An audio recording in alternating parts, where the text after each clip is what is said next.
A política externa brasileira mudou bastante do governo Fernando Henrique para o governo Lula. O presidente Fernando Henrique agiria de outra forma, por exemplo, em relação a Honduras. Vamos saber o que faria e por quê. A política que o senhor conduziu, sobretudo em relação à América Latina, foi uma. A de hoje é outra. Qual é a comparação que o senhor faz? Eu sempre fui favorável à questão de uma unidade da América Latina. Nós fizemos a primeira reunião de presidentes da América Latina, foi feita no ano 2000 no Rio. A segunda foi em Guayaquil.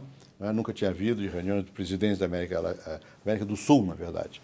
A Latina tinha. Da América do Sul, eu acho que é muito importante manter uma relação de proximidade. E o Brasil, pelo seu tamanho, pela sua economia, etc., exerce um papel grande de influência. Agora, eu sempre fui contrário que o Brasil se proclamasse o chefe, o líder, porque isso só provoca desaguisado. É naturalmente. É naturalmente, não precisa estar dizendo que é. Segundo, no meu tempo não havia uma separação como tem hoje, tão nítida, porque foi provocada pelo governo da Venezuela, que criou um grupo diferente, que vão através da ideologia que eles chamam de bolivariana. Não é? Então, nunca a América Latina foi tão fragmentada como ela é hoje. Não era assim. O Chávez sempre teve as ideias dele, eu sempre me dei bem com ele. Mas em muitas reuniões ele vinha, isso eu não firmo. Aí nós conversávamos, por que você não vai assinar isso e tal, às vezes uma palavra e coisa. E ele era bem razoável. Mas, digamos assim, a condução do processo era muito mais feita por nós. Hoje não, hoje o processo está muito fragmentado na América Latina. Eu acho isso uma pena, não é? Eu acho que, por exemplo, o presidente Lula, que tem um prestígio grande internacional, ele podia ter usado esse prestígio para evitar que o Evo Morales tivesse feito a desapropriação da Petrobras.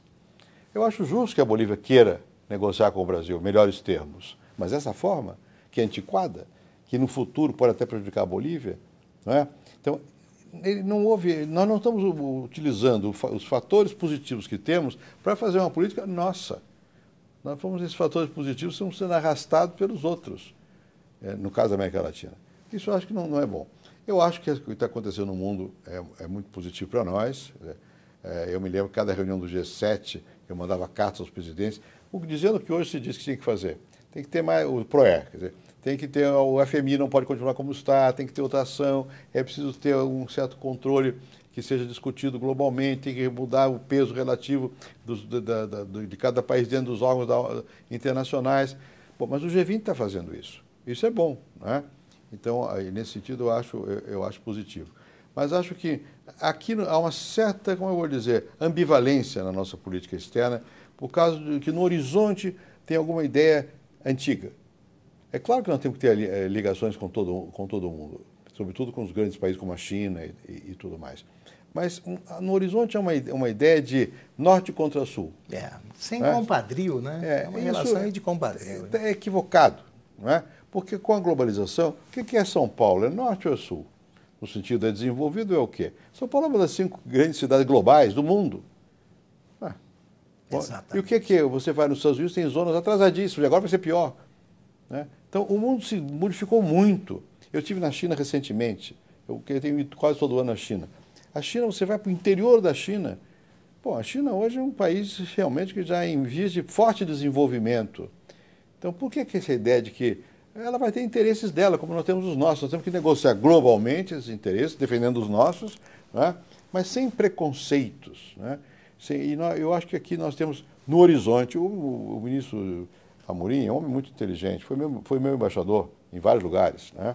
E foi meu sucessor também. Piorou um pouco. Ele está com uma espécie de birra em certas questões que não eram normais nele. Honduras, por exemplo. Pois é, Honduras eu acho que é equívoco nosso. Por que eu acho que é equívoco nosso? Porque lá os dois lados erraram contra a Constituição. Se o Zelaya saiu da Constituição e a Corte Suprema mandou que ele cessasse o poder. Lá não tem impeachment. Por outro lado, eles expulsaram o homem de pijama. Também não pode ser. Agora, ele vai lá para a embaixada, não é nem asilado, e faz política de dar à embaixada. O que ele é? Não faz sentido. E nós perdemos condição negociadora. Certo. Eu vi, para mim é tristeza, que a Honduras vai entrar na Corte de Haia contra o Brasil. Vai. Isso nunca houve na nossa história isso. Do Brasil perder a condição daquilo que nós somos, capazes de negociar bem. O senhor negociou pessoalmente o acordo de fronteiras entre Equador e Peru. Aí nós acabamos com a guerra. Uma guerra levou 40 anos e eu atuei bastante nisso. Fizemos um acordo no Palácio do Itamaraty, foi assinado um acordo terminando a guerra, e que foi bem importante.